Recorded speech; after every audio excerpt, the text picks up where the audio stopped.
I had an issue with my test cock, I guess it's called a test cock or fuel test cock drain valve, located at the bottom of the tank here. And it wasn't really leaking or dripping, but it was weeping.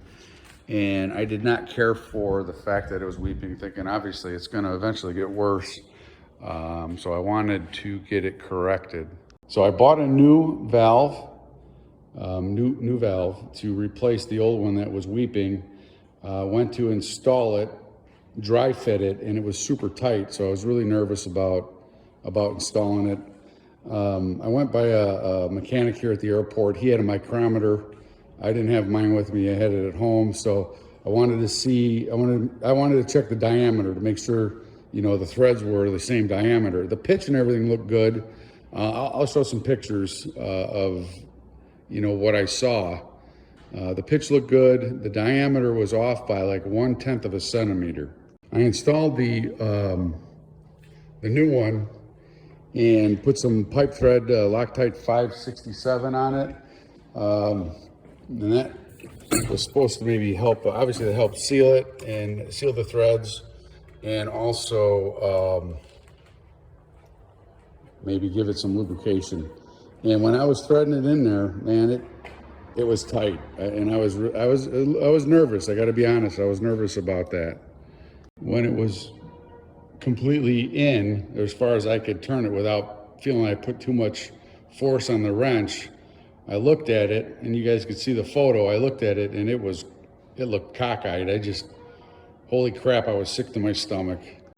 Honestly, I thought I cross-threaded it, you know, caused all kinds of problems, and now, you know, if I can't fix that, I'm gonna have to replace the tank, and how much money is that gonna cost, and how long am I gonna be down from flying? All these things are rolling through my head.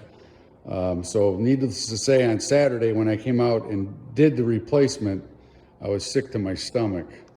So I went to church Sunday morning, and on Saturday I prayed about it. Sunday I went to church. You know, I did say a couple prayers, not to be selfish with my prayers, but ask for some guidance, you know, make sure, and maybe a little support. And when I got here and I put fuel on it, it leaked like a sieve. So needless to say, you know, I was freaking out a little bit. So after removing the valve, the new one that I put in, draining the tank completely, cleaning the threads, looking at the threads, I'm laying underneath the trike over here, and out of the corner, I'm just gonna put you in position, out of the corner here, at the door opening of the hangar, up walks this guy who I've never met. He introduces himself as a guy down the way, hangar number 11, and he wanted to come and introduce himself to me.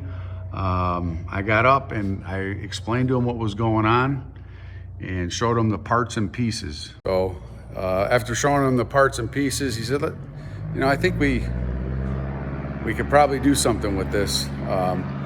So he come over here by my workbench, and we started like fiddling around a little bit. And we took apart the two complete units, and I'll show you pictures as well on that. So basically what we have here, this is the old valve stem, and there used to be an O-ring here.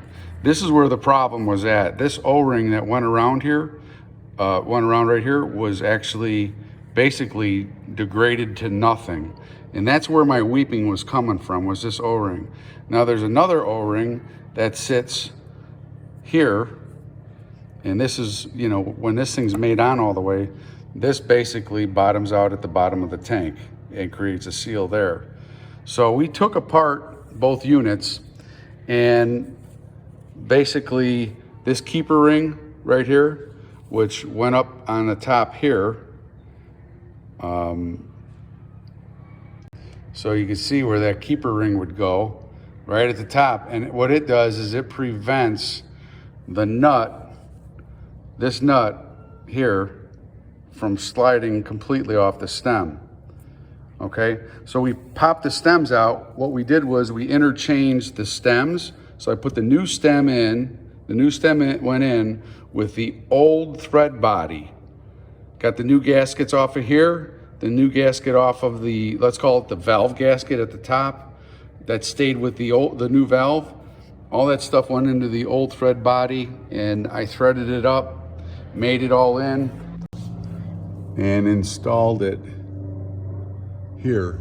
And you can still see it is cockeyed, but I think that was the way the threads were molded into the tank itself. The threads weren't cross-threaded, they weren't damaged at all. So I didn't do any damage, but looking at this, you'd think for sure something was wrong. So when that guy showed up in the corner over there, I'm telling you, he's a blessing from God. I mean, he come over here, and within a few minutes, he looked at it and he said, pop this valve off, put this in here, put this keeper ring back on here, and, use the old threaded body. And I did, and put fuel onto here. Today's Monday afternoon. I put fuel in the tank, and I've been here for about an hour. I'm gonna leave here in a bit. I'm gonna leave it, but nothing's leaking, dripping, or weeping at this point. So, knock on wood, I think we have success, and I thank God that he sent that guy over my way. Man, I appreciated it. Anyway, I just wanted to share this with you guys. If you ever run into a similar situation, maybe what I did may work for you. Thanks for watching.